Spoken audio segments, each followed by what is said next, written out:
Hello and welcome back to another Old World video. This time it is going to be about the Molten Core. Molten Core is actually the first raid instance that was ever in the game. It was part of, I think it was patch 1.6 maybe, 1 point something anyway. And it is what added the 40-man raiding and Tier 1 and Tier 2 and a whole bunch of very, at the time, revolutionary things to the game. So in this video I'm going to go through the lore of Ragnaros and just sort of the background of Molten Core. Then I'll go through the bosses, what we know about all of them. In the later on videos, I would go through the strategies to killing them. However, this being level 60 thing, there really is no strategy. You just kind of go there, you pew pew. Then I'll talk about some of the cool loot and the reps. So let's get into it. Now, first, to understand this, we need to understand the lore of Ragnaros. So around 300 years ago, the ambitious and ruthless Dark Iron clan started a war against the other dwarves, which were the Bronzebeards and the Wildhammers. And they pretty much thought they could just, take everyone out. The other two clans united against the Dark Irons. This was called the War of the Three Hammers, and the Dark Iron dwarf leader, known as Thracian, I think, laid siege to Ironforge, while his wife laid siege to Grim Batol, which is the Wildhammer place. So his wife was successful about killing off, or at least assaulting the Wildhammers, but Thracian failed.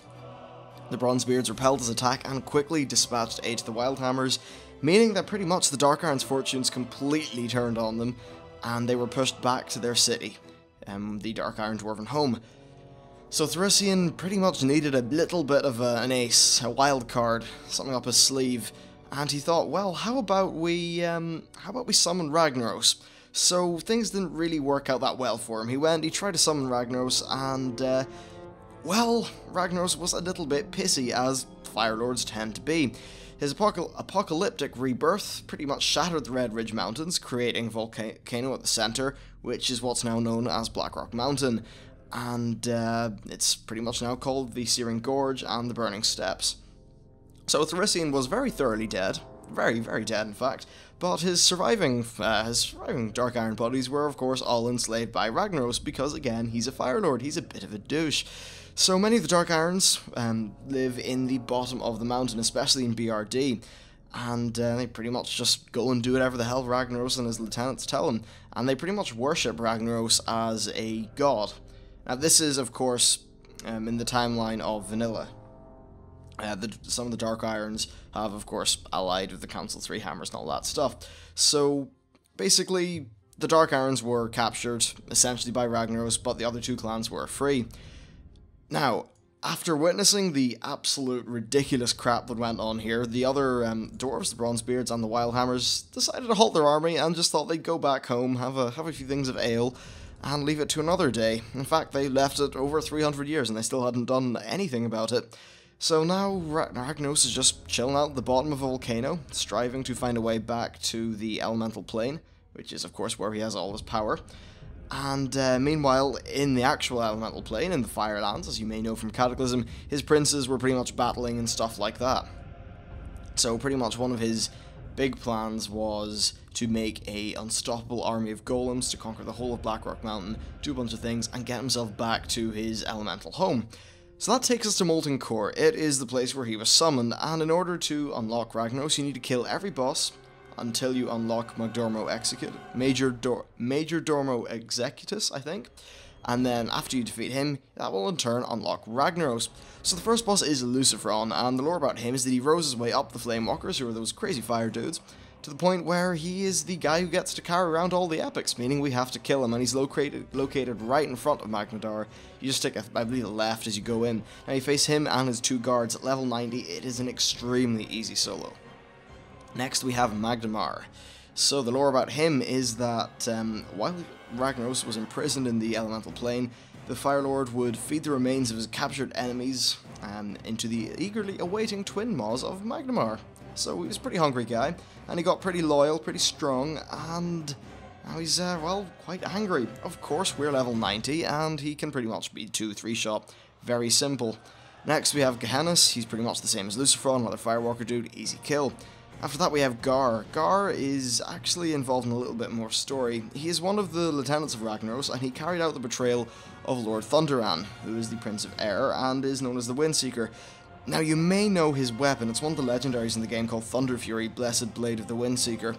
So during the Elemental Sundering, when all the crazy shit was going down with like, stuff, Ragnaros wanted to consume Thunder and take all its power, so in order to do that, he had two of his lieutenants called Baron Geddon and Gar to perpetrate him. Thunderand was caught off guard and was absolutely ripped to shreds and killed, and Ragnaros almost completely consumed his essence, but he took two talismans, split them in half, stored the rest of the essence in those, and gave one to Gar and one to Baron Geddon. That's why both Baron Geddon and Gar drop one half of what's needed to create Thunder Fury Blessed Blade of the Windseeker. So as one of his two lieutenants, pretty much, Gar is a very important guy, and him and Baron Geddon are really suspicious of each other. They do not like each other one bit, which I suppose is fair enough, because really this is just a mountain full of douchebags.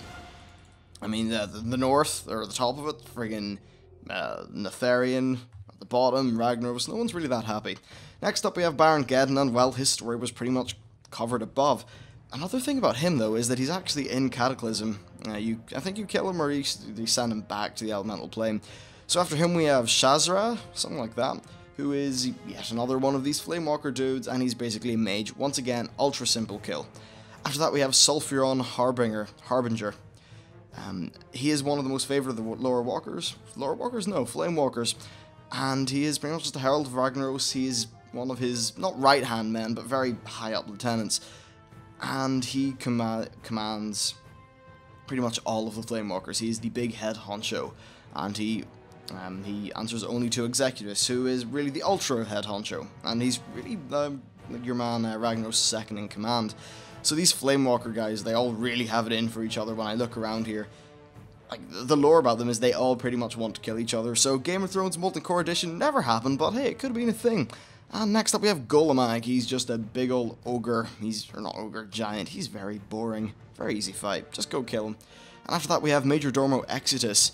He is at the top of the elemental hierarchy, just beneath good old Ragnaros. And this Flamewalker, pretty much he got his exalted status by being a bit of a badass when it came to fighting the elemental plane. And because of that, Ragnaros' strength made him his lieutenant. And rumour has it that he actually supplanted Baron Geddon at one point, and the two of them hate each other, as everyone in here does. I mean, of all the people to spend all your time with, you're stuck under a mountain with a bunch of people you hate, not that fun. So he will only spawn after you kill all the other bosses, apart from Ragnaros, of course, and to win you just need to kill the ads he spawns. All in all, it's very easy. Now for Ragnaros, he is, well, servant of the old gods, elemental lord. He included, like, the big thing he did was the War of Chaos across the land when the elemental, I think it was elemental strife or something was happening. Basically, all the lords were commanded by the old gods to just go tear shit up, essentially, because the old gods really dig chaos. Now, this was all rather fun for them until the Titans showed up and banished them to the elemental plane. And after the elemental plane stuff happened, that's when Therissian woke them up many thousands of years later. Now for loot. A lot of you like shiny loot, and you know what? I like shiny loot as well. There's a lot of stuff here. You'll find tier 1 pieces from all of the bosses, bar Ragnaros, who will drop the tier 2 legs.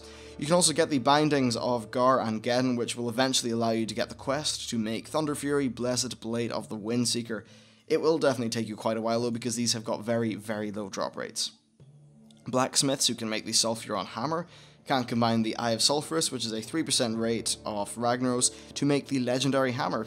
This hammer was basically one of the best weapons in vanilla for a very long time, until it was eventually supplanted, of course. And in terms of reputation, we have the Hydroxian Waterlords. These were actually removed in terms of, like, vendors and stuff, but the rep is still there, so you can max it up for EP in the achievement, and that's really about it. And that's us, that's all she wrote as far as Molten Core goes. Now these videos are going to become a little bit longer and stuff once we get later on into, I suppose, places where we'll actually need to have a little bit of tactics, and I'll need to tell you how to kill the bosses and things like that. So for now, it's mainly a lore thing, but expect it to evolve, and we'll have more, I guess we'll do a better job showing loot and stuff like that, but this is really just like a pilot. This will, of course, run parallel to the whole series where I look at the various zones I level up in. And honestly, this isn't a daily thing. That would be impossible to produce. Very, very, very, very impossible to produce. But maybe every week, every few days, something like that. Anyway, let me know what you think. Lore's fun. Anyway, thanks for watching, hope you enjoyed it, and I'll see you next time.